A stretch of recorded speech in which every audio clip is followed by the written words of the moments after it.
Good evening, Sonoma, California. We're coming live from Tacoma, Washington, the thriving metropolis. We are here tonight to present to you the story of Kunigunda and the Nuernburg Wedding Cup. It's our pleasure to give you this rendition from Tacoma, Washington. We've had to improvise here in Tacoma since we are not there with you and we don't have a Nuernburg Wedding Cup. But we do have the story, which we are delighted to share with you at this time.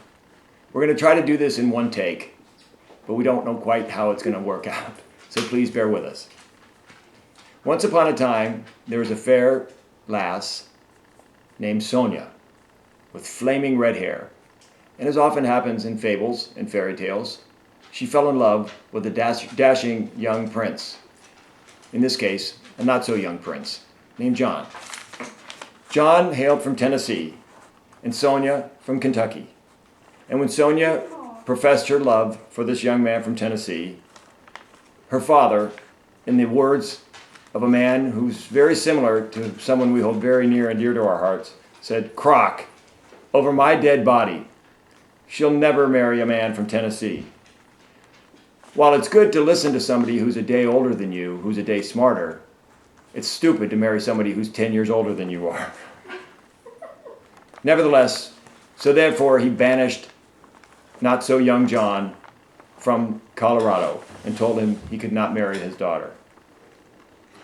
Her father, though, like this other man we do love and remember very dearly, tough on the outside but a real softy on the inside, discovered her true love for this young man from Tennessee and gave the young architect a challenge, a very unique challenge, to design a cup that two people could drink from at the same time.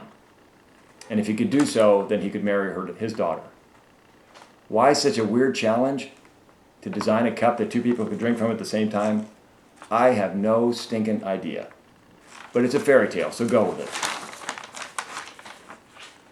So, not-so-young John thought and did some thinking and more thinking and worked. And for some reason, even decided to run for political office, of all things, right in the middle of all this. Go figure that. But nevertheless, it came to him one day in his workshop, an amazingly beautiful and intricately detailed vessel that two people could drink from at the same time. You have the original, a very beautiful, the real deal there with you in Sonoma.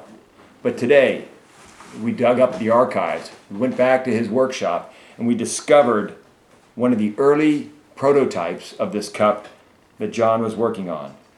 As you'll see here, this design, this make is made from a Bud Light beer can, a Polish pottery cheese lady, and of course a Notre Dame shot glass, and a little bit of duct tape.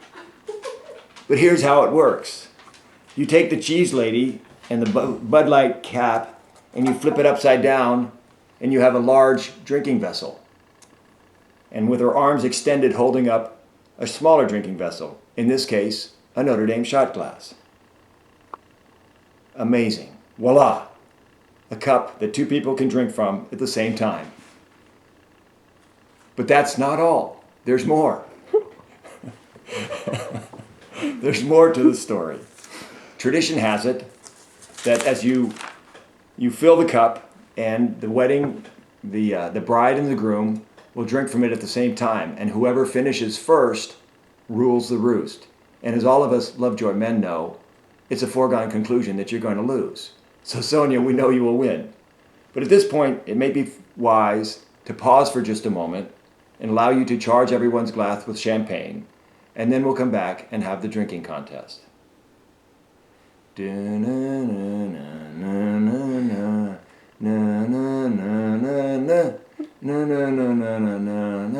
Okay, everybody got their champagne? Well, here we are. From Tacoma and the Lovejoy relatives, Lisa, myself, Sarah in Tanzania, Joe in Marquette, Hannah here holding the camera, videotaping for me, Dan who helped with the signs a little bit. We want to extend to you, John and Sonia, a lovely and beautiful wedding and an even better and longer marriage. God bless you all. Goodbye from Tacoma.